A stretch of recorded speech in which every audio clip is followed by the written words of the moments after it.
llevado a cabo a través de Pedro y de Juan, quienes a través del poder de Dios, este hombre que era un hombre cojo de nacimiento recibe una sanidad o sanación en eso, y lo estudiamos la semana pasada acerca de que Dios es el único que hace milagros. Observamos que el único que hace milagros es Dios.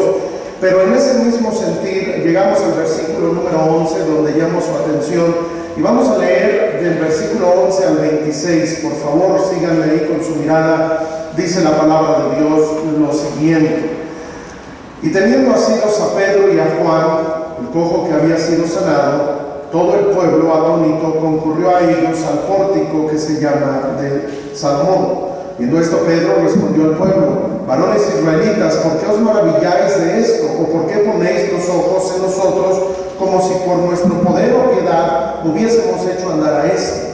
El Dios de Abraham, de Isaac y de Jacob, el Dios de nuestros padres, ha glorificado a su Hijo Jesús, a quien vosotros entregasteis y negasteis delante de Pilato, cuando éste había resuelto ponerle en libertad. Mas vosotros negasteis al santo y al justo, y pediste que se os diese un homicida, y matasteis al autor de la vida, a quien Dios ha resucitado de los muertos, de lo cual nosotros somos testigos. Y por la fe en su nombre, a este que vosotros veis y conocéis, le ha confirmado su nombre, y la fe que es por él ha dado a este esta completa sanidad en presencia de todos vosotros. Mas ahora, hermanos, sé que por ignorancia lo habéis hecho, como también vuestros gobernantes. Pero Dios ha cumplido así lo que había antes anunciado por boca de todos sus profetas, que su Cristo había de padecer. Así que arrepentíos y convertíos, para que sean borrados vuestros pecados, para que vengan de la presencia del Señor tiempos de refrigerio, y Él envíe a Jesucristo, que os fue antes anunciado, a quien de cierto es necesario que el cielo reciba hasta los tiempos de la restauración de todas las cosas, de que habló Dios por boca de sus santos profetas que han sido desde tiempo antiguo. Porque Moisés dijo a los padres: el Señor vuestro Dios os levantará profeta de entre vuestros hermanos como a mí. A él oiréis en todas las cosas que os hable, y toda alma que no oiga a aquel profeta será desarraigada del pueblo. Y todos los profetas desde Samuel en adelante, cuantos han hablado, también han anunciado estos días. Vosotros sois los hijos de los profetas y del pacto que Dios hizo a nuestros padres, diciendo a Abraham: en tu simiente serán benditas todas las familias de la tierra. Y a vosotros primeramente, Dios, habiendo levantado a su Hijo, lo envió para que os bendijese, a fin de que cada uno se convierta de su maldad. Hasta ahí la lectura. Vamos a hablar. Señor, ruego que tu gracia sea sobre nosotros ahora al abrir tu palabra.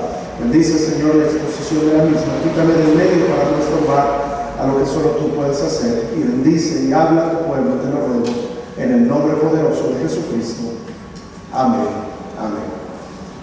Aquí encontramos que está este hombre, después de que ha sido sanado. Dice la palabra de Dios que está Pedro y está Juan, y dice en el versículo número 11 que teniendo asidos a Pedro y a Juan, el cojo que había sido sanado, todo el pueblo. Ahí lo que estamos viendo es que después de que viene ese milagro, que este hombre recupera el hecho de poder caminar, algo que había tenido desde su nacimiento, y dice la palabra de Dios que está este hombre allí en el pórtico de Salomón, como también ya lo habíamos estudiado anteriormente, y dice la palabra de Dios que están estos allí, y dice que él tiene asidos a Pedro y a Juan. Es decir, este milagro, según lo que entendemos por el contexto anterior, ya que en el versículo 9 dice que todo el pueblo le dio a andar y alabar a Dios. Quiere decir que todo el pueblo estaba, bueno, aquí es una hipérbole, es una manera de expresar por medio de la cual está diciendo, bueno, todo el pueblo. No necesariamente estaba todo el pueblo, pero lo que quiere decir es que había muchísima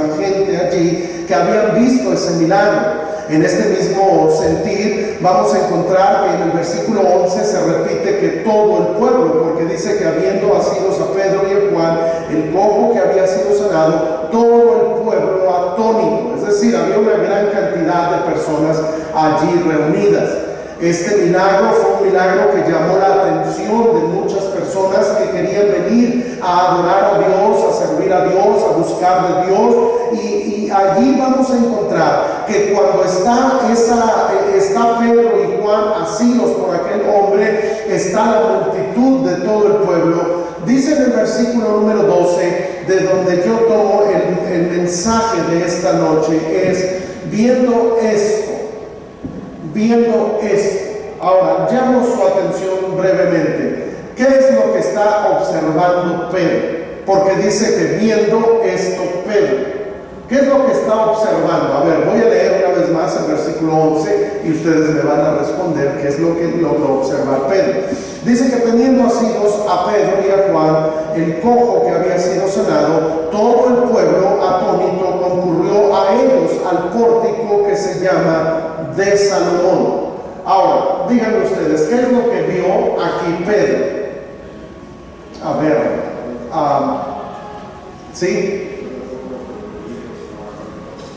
Vio al pueblo que estaba reunido y estaba ahí congregado. Vio que todo el pueblo estaba allí.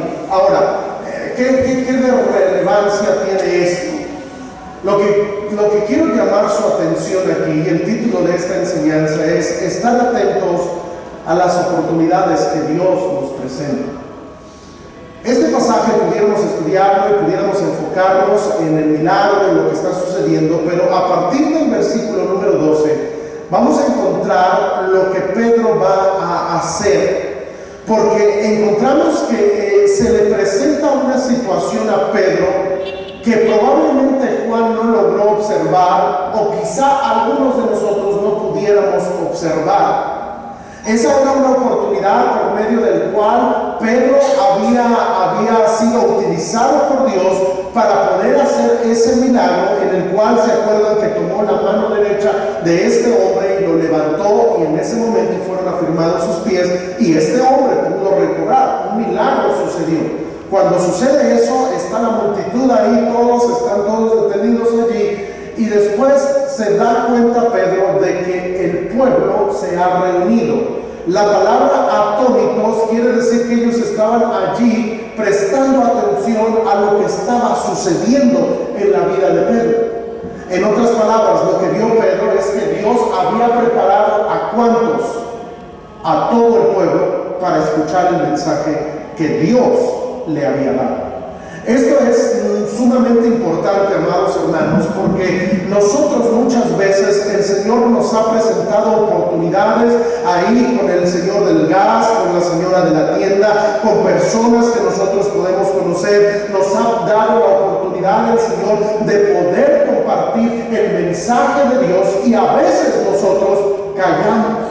La razón de ello es porque no logramos percatar en nuestras vidas las oportunidades que Dios nos da de aquel, tal vez podría hablarle a alguna hermana que tiene a su esposo, que a veces le ha dicho a su esposo: ya no vayas a la iglesia y deja eso y aquello, y tiene un corazón duro, un corazón necio, un corazón apartado de Dios, y lo ve a lo mejor usted así, pero tal vez haya llegado momentos en la vida por medio de los cuales él haya dicho: bueno, a ver, háblame un poquito de tu religión, de la iglesia, háblame de Jesús.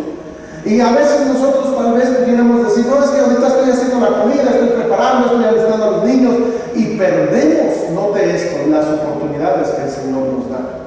Nota que Pedro, él vio que ese milagro el Señor lo había hecho, porque cuando leemos el versículo 12, dice que viendo esto, Pedro respondió al pueblo: varones israelitas, ¿por qué os maravilláis de esto? ¿O por qué ponéis los ojos en nosotros como si por nuestro poder o piedad hubiéramos hecho andar a este? Está diciendo: miren, deben saber algo, yo no he hecho este milagro, pero si ustedes están prestándome atención, yo quiero aprovechar esa atención que ahora tengo de ustedes.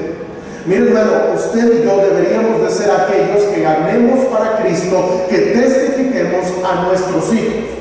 Ustedes y yo deberíamos de ser aquellos que tuviéramos más interés en la salvación de nuestra familia, de nuestros hijos, de tal vez hay alguna hermana que tenga ya sus yernos, sus nueras, que tenga ya sus nietos. Usted es el que debería de tener más interés para poder observar las oportunidades para ganarlos para Cristo. ¿Por qué? Porque en algún momento de la vida toda persona se da cuenta de su necesidad del Señor.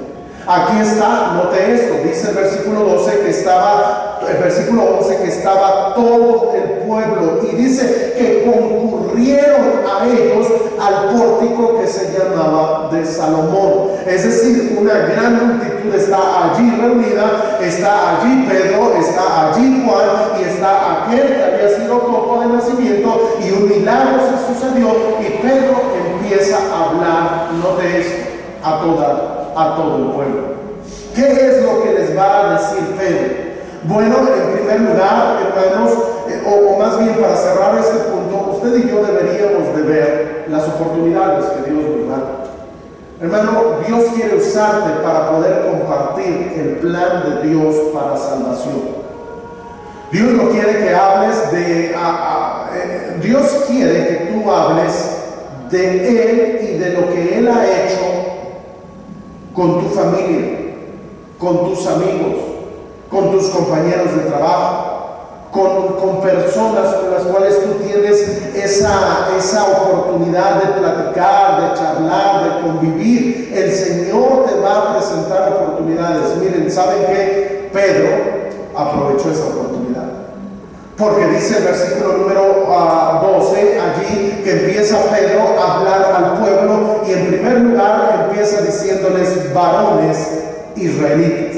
En otras palabras, comienza a hablar al pueblo y comienza a llamar la atención del pueblo y comienza a hablarles a ellos. No empieza a hablar de sí mismo. Lo único que dice Pedro de sí mismo es: nosotros no hicimos nada, nosotros no tenemos poder, no es por nuestra piedad, no es por nuestro poder que este hombre pueda andar. Y de ahí comienza a predicar el Evangelio, versículo 13, diciendo: el Dios de Abraham, de Isaac y de Jacob, el Dios de nuestros padres. Ahí empieza a hablar y a exaltar y enaltecer al único que merece ser exaltado. Ese es Dios. Hermano, es que cuando nosotros debemos compartir de nuestra fe, no debemos exaltar la piedad de algún hombre o alguna denominación o alguna religión o nuestra iglesia, sino debemos exaltar siempre el nombre de Dios. Porque si alguien puede salvar, no es la iglesia, no es el pastor, el único que puede salvar sigue siendo el Señor. La Biblia dice que no hay otro nombre bajo el cielo dado a los hombres en el que podamos ser salvos. Y lo que cuando yo vea una oportunidad de poder hablarle a alguien de Cristo, debo yo darle el mensaje. Y Pedro está observando al pueblo y les dice: varones israelitas. ¿Saben qué es el pueblo de Israel? Dice: el Dios de Abraham, el Dios de Isaac, el Dios de Jacob, el Dios de nuestros padres ha glorificado a su Hijo Jesús. Y comienza a través de hablar de la grandeza y excelencia de Dios. Ahora empieza a hablar de lo que nosotros conocemos como el Evangelio. Porque la siguiente frase que utiliza en el versículo 13, después de que dice: el Dios de nuestros padres ha glorificado, y añade: a su Hijo Jesús. A su Hijo Jesús. Es decir, Él va a poder entrar, primero va a decir: Dios es el que hizo ese milagro, pero lo hizo a través de su Hijo Jesús. Ahora, en estos tiempos debemos recordar que no ha pasado mucho tiempo desde que se ha llevado a cabo la crucifixión, que fue notoria para todos los que estaban en esas regiones. Es tanto así que dice la palabra de Dios en Lucas capítulo 24 lo siguiente.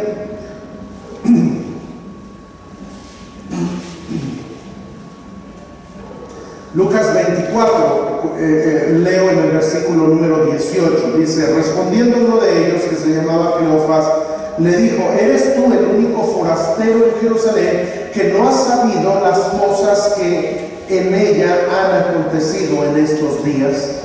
Entonces él les dijo, ¿qué cosas? Ellos dijeron, de Jesús Nazareno, que fue varón profeta, poderoso en obra y en palabra delante de Dios y de todo el pueblo, y cómo le entregaron los principales sacerdotes y nuestros gobernantes a sentencia de muerte y le crucificaron. Aquí está hablando el Señor Jesucristo en este camino a Emaús con estas dos personas que van hacia Emaús, y en medio de la conversación ellos le dicen, mira, esto es algo que todos saben. Esto es algo que todos han escuchado. ¿Eres tú acaso el único forastero que no has sabido de las cosas que han acontecido en estos días?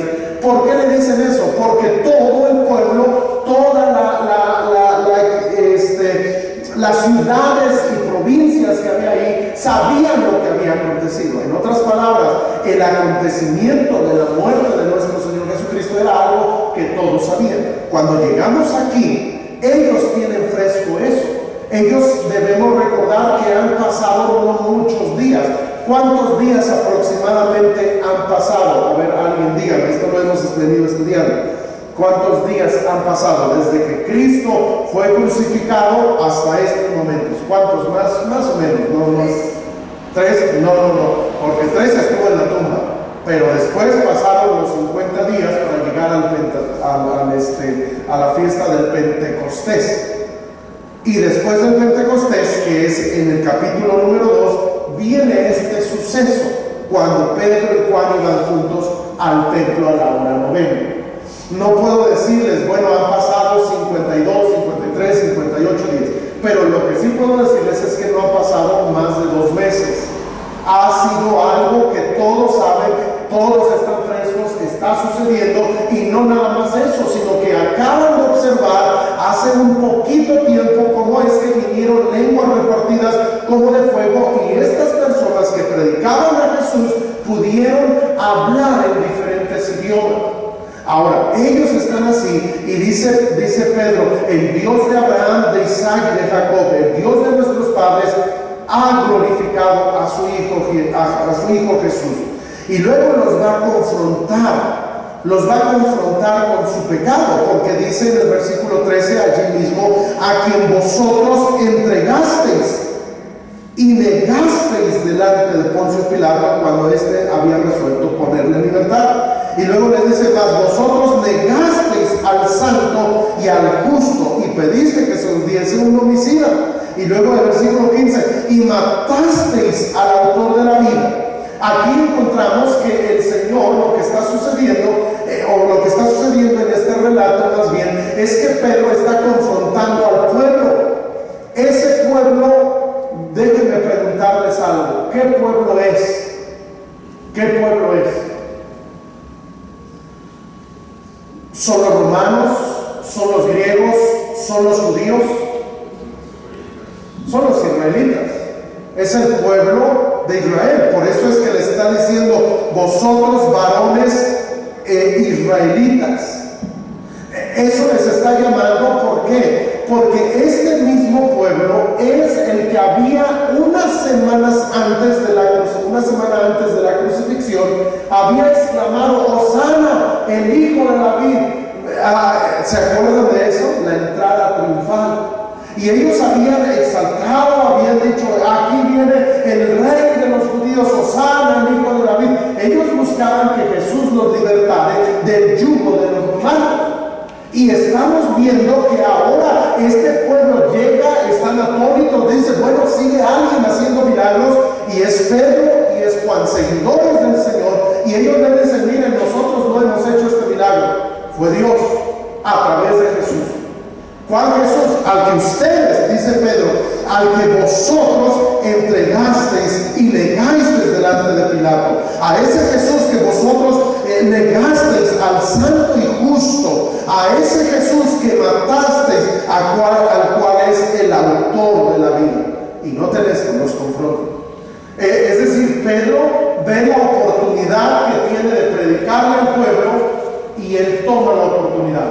Llama la atención del pueblo, y lo primero que hace es que los confronta con el pecado.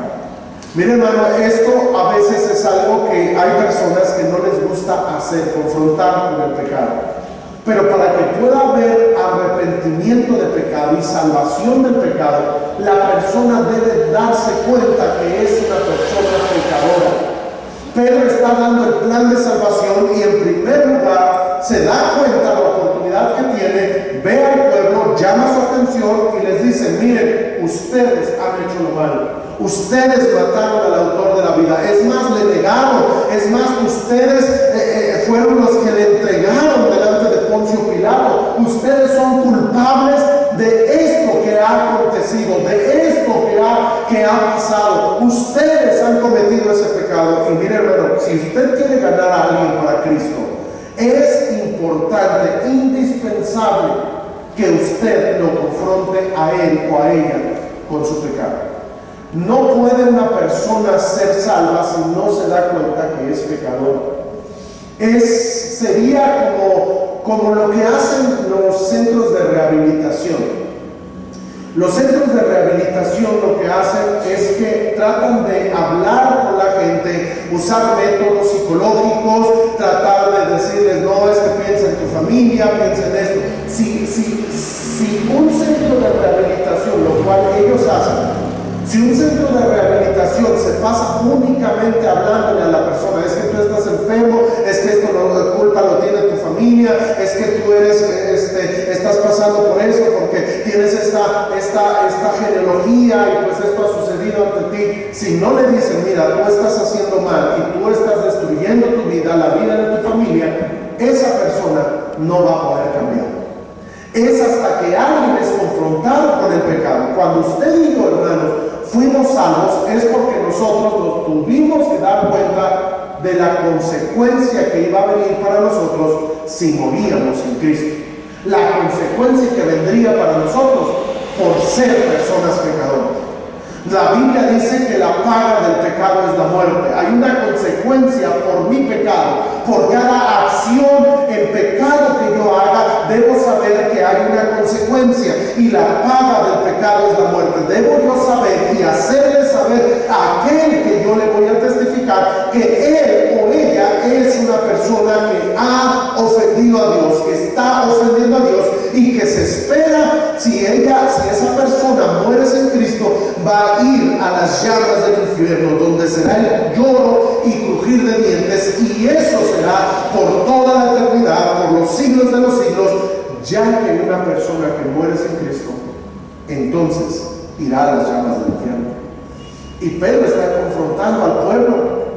Nota esto: vio la oportunidad, ¿y qué hizo Pedro? Dijo: es ahora para nosotros. Debemos recordar que en versículos anteriores dice la palabra de Dios, en el versículo 4 del capítulo 2, dice que fueron todos llenos del Espíritu Santo. Yo creo que Pedro estaba lleno aquí del Espíritu Santo. Y el Espíritu Santo es el que haría la obra de convencer de pecado, de justicia y de juicio. Lo que quiero decir, hermano, es que para que usted y yo podamos testificarle a alguien, debemos estar llenos del Espíritu Santo. Ver las oportunidades que Dios nos da y no tener miedo de confrontar a alguien con su pecado. Hermano, no le sobes el pecado a alguien, confróntalo. Confróntalo. Puede ser tu hijo, tu hija, tu nuera, tu nieto. Puede ser tu cónyuge, puede ser algún familiar. Confronta. ¿Por qué? Porque la muestra de amor, hermano, yo creo que es decirle lo que está pasando. Yo creo que no mostraríamos amor, por otro lado, yo creo que no mostraríamos amor a nuestros seres queridos si nosotros no les hacemos saber lo que está sucediendo en su vida. Si tienes a un familiar que está rumbo al infierno, confronta.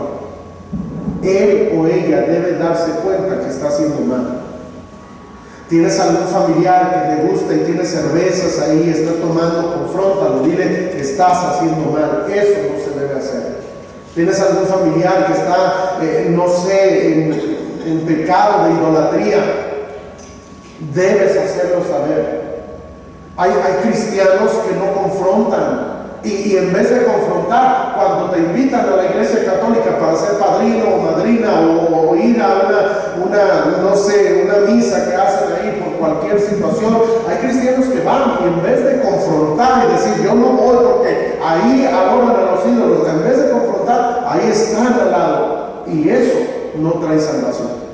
No, pues es que si le hablo fuerte, nunca va a querer escuchar. Hermano, aquí el pueblo fue confrontado.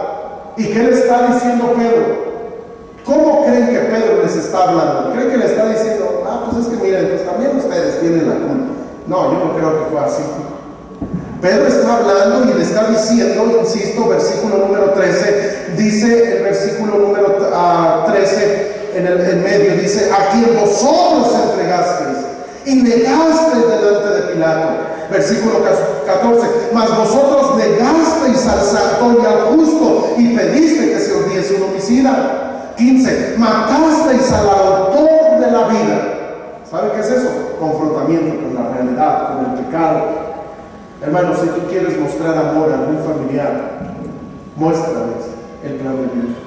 Y para que él pueda ser salvo, debe darse cuenta de su condición. Debe darse cuenta de su condición. Debe saber, yo soy un pecador que voy rumbo al infierno. Y Pedro nos está confrontando. Entonces, Pedro continúa hablando en versículo 15 y dice, Dios ha resucitado de los muertos, de lo cual nosotros somos testigos. No voy a abundar en eso, pero ahí tiene que ver con el apostolado, con el hecho de que Pedro y Juan eran testigos del Señor. Versículo 16, por la fe en su nombre, a este que vosotros veis y conocéis, le ha confirmado su nombre, y la fe que es por él ha dado a esta completa sanidad en presencia de todos vosotros. Esto lo estudiamos la semana pasada, solamente digo lo siguiente. Aquí observamos que Pedro va a estar diciendo y va, después de confrontar con su pecado, va a hablar del poder de la fe que hay en Cristo, porque dice, por la fe en su nombre, a este que vosotros veis, está hablando de este que era cojo, y dice, y conocéis, le ha confirmado su nombre, y la fe que es por él ha dado a este hombre completa sanidad en presencia de todos vosotros. Ahí está hablando les dice primero de su pecado y luego les habla de la fe que se debe tener en Cristo. La fe que se debe tener en Cristo. Ayúdenme, por favor. Una almohadita trae amor, por favor.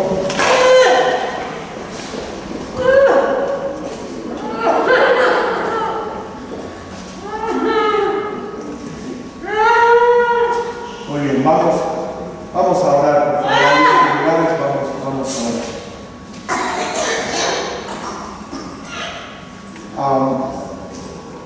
Tantito papel, si pueden decir gracias. Vamos a orar. Señor, te ruego una vez más por tu hija que nos ha salvado, Señor. Y te ruego, Señor, que en tu buena mano tú trabajes en la vida de María. Ayúdame, Señor. Gracias te doy por su vida. Gracias, Señor, te doy porque a pesar de esa enfermedad que tú, Señor, le has permitido, ella puede seguir aquí con nosotros. Ruego, Señor, que ahora actúes en su cuerpo y le ayudes, Señor, a poder estar bien, recuperada pronto, Señor. Tú conoces todas estas cargas y luchas que está pasando. Ayúdala, Señor. Ayúdala, sé con ella, Padre. Sé con ella, por favor. Ten piedad, ten misericordia. Ayúdala, Padre Celestial. Que tu nombre y tu poder sean sobre su vida, Padre Celestial. Sánala. Ayúdala a poder estar bien, recuperada, Señor. Haz la obra en ella, te lo ruego. Bendícela. Ayúdala, Señor. En tus manos, Señor, me pongo rogando que traigas esa quietud, esa paz y esa sanidad también a su cuerpo, Señor. Ha batallado muchos años, pero, Señor, en tus manos me pongo. Ayúdala, Señor. Bendice a Reinaldo, Señor. Bendice a su pequeño también, Señor. Y que tu buena mano sea sobre sus vidas, Señor. Y que tú, Señor, sigas actuando poderosamente a través, Señor, de tu poder que solo tú tienes, Señor. Haz un milagro también. Haz la obra en Cristo Jesús. Amén.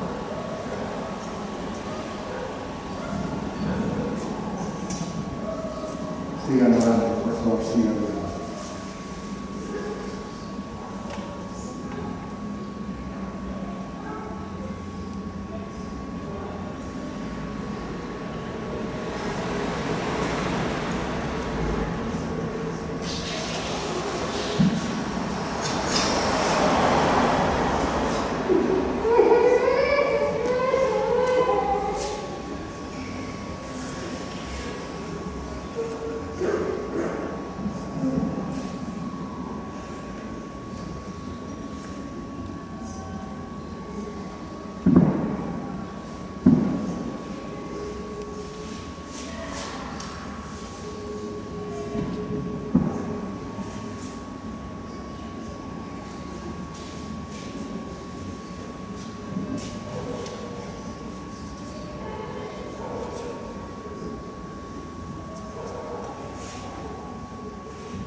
¿Está mejor?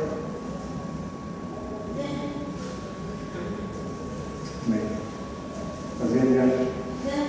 Gracias a Dios. Muy bien, vamos a continuar, hermanos. Ahí están bien ahí. Muy bien. Entonces vemos todo esto que está sucediendo y es confrontado. Y después encontramos en el versículo 18 lo siguiente.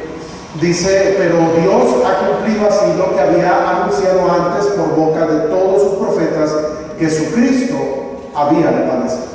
Ahí lo que vemos a continuación es que en este mensaje que Pedro está dando, confrontando con el pecado, y Pedro ahora está diciendo que solamente en Jesús puede haber salvación, lo que va a hacer es que va a llamar la atención del pueblo para hacerle saber al pueblo que esto que sucedió con el Señor Jesucristo había estado profetizado desde tiempos antiguos. Porque ahí mismo en el versículo 18 está diciendo que había anunciado Dios por boca de todos sus profetas que su Cristo había de padecer. Es decir, que el Mesías había de padecer. Hay muchos textos en la Escritura que nos hablan acerca de esto que encontramos allí. Se conocen como textos mesiánicos. En el capítulo 22 del libro de los Salmos, por ejemplo, encontramos lo siguiente. En Salmos, capítulo número 22, que es un salmo mesiánico, encontramos que la Biblia dice en el versículo 12 lo siguiente, hablando de esto que sucedió en la vida o en los momentos de la cruz que padeció el Señor Jesucristo.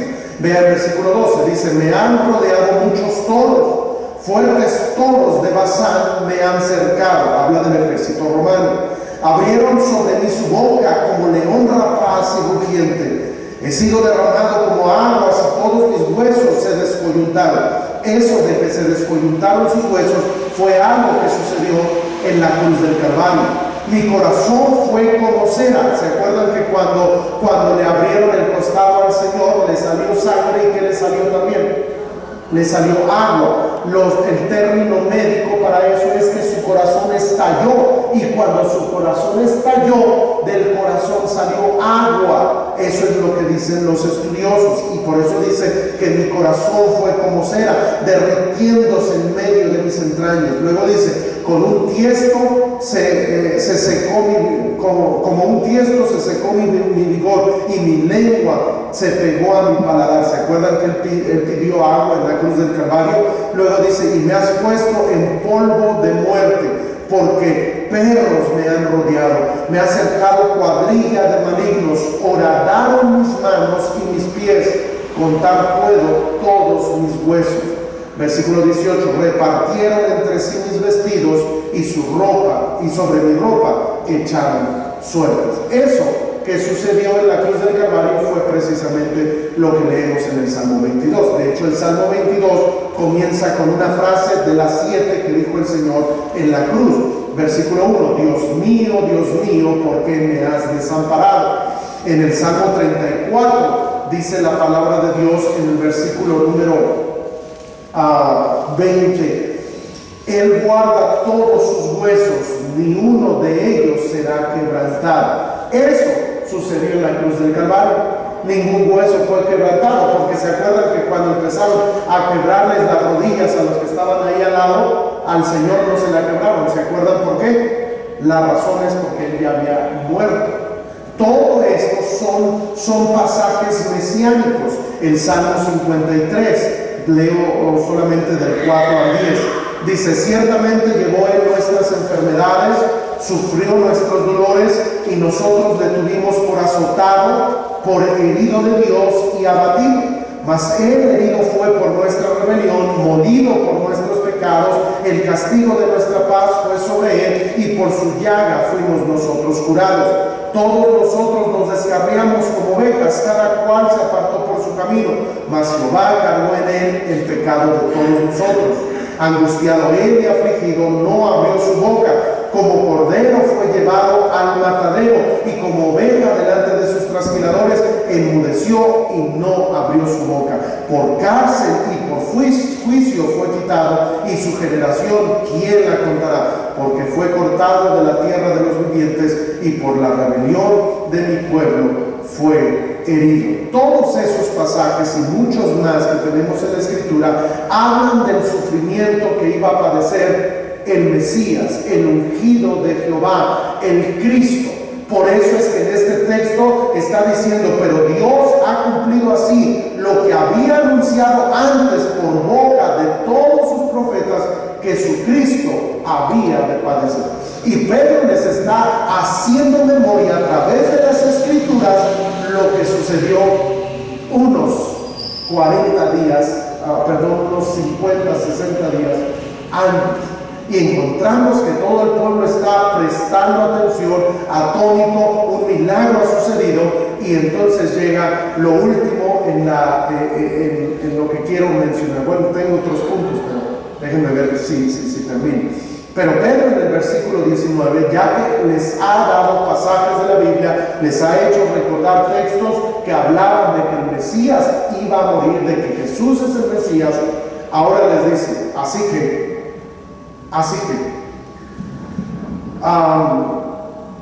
arrepentíos y convertidos. Los lleva a que ellos tomen una decisión. Cuando usted y yo testificamos, debemos llevar a la gente a tomar una decisión. Esa decisión debe ser a un arrepentimiento genuino. La Biblia dice que sin arrepentimiento no hay perdón de pecados. Es indispensable para que una persona pueda ser salva, arrepentirse de sus pecados. Por eso yo, cuando voy a testificarle a alguien, usted de igual manera, cuando va a testificarle a alguien, debe hacerle saber a la persona que es pecador. Porque ¿cómo se podría arrepentir si esa persona dice: bueno, pues yo no he hecho nada malo?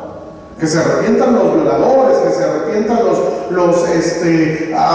de los cárteles y todas aquellas personas malas que hacen todo. Ellos sí, pero yo no soy tan malo.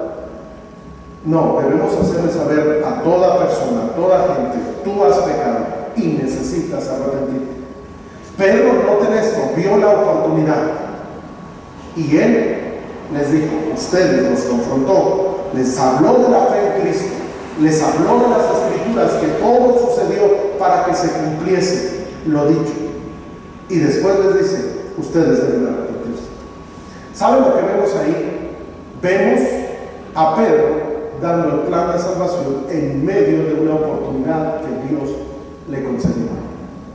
Hermano, yo creo que todos deberíamos de ser capaces de poder dar el plan de salvación, hablar a alguien de lo que Cristo es capaz de hacer, de lo que solo Él puede hacer. Yo te pregunto, ¿cuándo fue la última vez que tú le hablaste a alguien de Cristo? ¿Le testificaste? En el desarrollo de este texto, lo voy a terminar para poder concluir. Les dice en el versículo 19 también: para que sean borrados vuestros pecados. ¿Cómo es que pueden ser borrados los pecados? Por medio de la fe en Cristo y de arrepentimiento. y de una conversión genuina. Así es la manera en la que el Señor perdona pecados. ¿Quién puede perdonar pecados? Solo Dios. ¿Pedro puede perdonar pecados? No. ¿Juan podía perdonar pecados? No. El único que puede hacerlo es Dios. ¿Cristo puede perdonar pecados? La respuesta es que sí. ¿Se acuerdan que cuando le trajeron a aquel paralítico, él le dijo, bueno, tus pecados te son perdonados? Antes de que lo sanara, le dijo, tus pecados te son perdonados. Y todos empezaron a caminar en sus corazones, en sus mentes, y hablar, ¿y quién puede perdonar pecados sino solo Dios? Y le dijo, ¿qué es más fácil decir a tus pecados te son perdonados? Y después le dice, levántate, toma tu lecho y anda. Y lo sana. Y vamos a encontrar que eso sucedió porque solo Cristo puede salvar y perdonar pecados. Termina este texto aquí hablando de las promesas de Dios, 20 y 21. Dice, y él envía a Jesucristo que os fue antes anunciado, a quien de cierto es necesario que el cielo reciba hasta los tiempos de la restauración de todas las cosas de que habló Dios por boca de sus santos profetas que han sido desde tiempos antiguos. Versículo 22. Porque Moisés dijo a los padres, el Señor vuestro Dios os levantará profeta de entre vosotros, de entre vuestros hermanos, como a mí. A él oiréis en todas las cosas que os hablo. Este profeta que había de venir, que se menciona en el libro de Deuteronomio, las últimas palabras de Moisés, y está diciendo, Dios va a levantar a otro profeta como yo. Ese profeta que habría de venir es Cristo. Es Cristo. Cristo es ese profeta que se iba a levantar. Y dice versículo 3, y toda alma que no oiga a aquel profeta será desarraigada del pueblo. ¿Saben lo que le está diciendo al pueblo? Que ustedes mataron, ustedes se lo entregaron, ustedes lo mataron. Ahora ustedes deben tomar la decisión. ¿Qué es lo que van a hacer? Arrepiéntanse y conviértanse, porque si no, van a ser desarraigados del pueblo. Versículo 24, todos los profetas desde Samuel en adelante, cuando han hablado, también han anunciado estos días. Vosotros sois los hijos de los profetas, y el pacto de Dios que Dios hizo con nuestros padres, diciendo a Abraham, en tus simientes serán benditas todas las familias de la tierra. A vosotros primeramente, Dios, habiendo levantado a su Hijo, lo envió para que os bendijese, a fin de que cada uno se convierta de su maldad. Y termina ahí en lo que está hablando. Pero ¿qué es lo que sucede? Confrontó. Y el pueblo tomó decisión. ¿Cómo lo sabemos? Bueno, lo estudiaremos un poquito más adelante, porque aquí vemos que hay una multitud que cree. ¿Por qué? Porque siempre que Dios nos abre una oportunidad para testificar, Dios va a hacer algo. Siempre que vemos una oportunidad por medio de la cual nosotros podemos testificar. Lo voy a dar para terminar. Ve el capítulo 4, versículo número 4 también. Dice, pero muchos de los que habían oído, ¿qué? La palabra. ¿Cuál palabra? Lo que Pedro acababa de predicar. ¿Qué hicieron? Creyeron. Escucha esto. Cuando tú predicas, siempre va a haber fruto. Va a haber fruto. Ahora, quisiéramos el fruto que Pedro tuvo, porque continúa diciendo, y el número de los varones era como 5,000. ¿Se acuerdan del primer mensaje que dio Pedro? ¿Cuántas personas fueron salvas? ¿Se acuerdan? No, ya no se acuerdan. Acabamos de leer en Hechos 2, versículo 41. Dice, así que los que recibieron su palabra fueron bautizados y se añadieron aquel día como 3,000 personas. Primero 3,000 personas. Ahora yo le pregunto, ¿qué hubiera sucedido si Pedro no hubiera visto la oportunidad que Dios le estaba dando? 5,000 no hubieran sido salvos, pero él vio la oportunidad. Insisto, el texto de donde yo llamo su atención fue el versículo 12, donde dice, viendo esto Pedro, Viendo esto, Pedro vio la oportunidad, predicó, los confrontó, les habló de la fe, les habló de que solo Cristo salva, los confrontó con su pecado y les dijo: arrepiéntanse, conviértanse, para que sus pecados sean perdonados. La gente escuchó, capítulo 4, versículo 4, pero muchos de los que habían oído la palabra creyeron, y el número de los varones era como 5,000 personas. Note, qué tremendo. ¿Por qué? Porque el resultado lo da Dios. Pero ¿qué es lo que Dios quiere? Que usted y yo estemos atentos a esas oportunidades. En la familia, con los amigos, con los conocidos. Esté atento a lo que Dios puede hacer. Hermano, le invito en estos días, invite familiares, invite amigos, conocidos a la iglesia que puedan conocer de Cristo, porque eso es el mejor regalo que podemos darle a la vida. Que Dios nos ayude. Señor, bendice a cada uno de mis hermanos también y ayúdanos a lograr observar las oportunidades que tú quieres darnos. Danos de tu gracia, danos sabiduría y ayúdanos a presentar de manera clara el mensaje que tú tienes para un mundo perdido. Ayúdanos, Señor, para no ser cobardes y, Señor, ayúdanos para ser valientes, para poder confrontar a las personas con su pecado y mostrarles el camino al cielo, el cual es Jesucristo. Porque en la fe en su nombre, cualquier pecador puede ser salvo. No importa cuál sea el pecado, la sangre de Jesucristo tiene poder para darnos el perdón. En Cristo Jesús te lo ruego.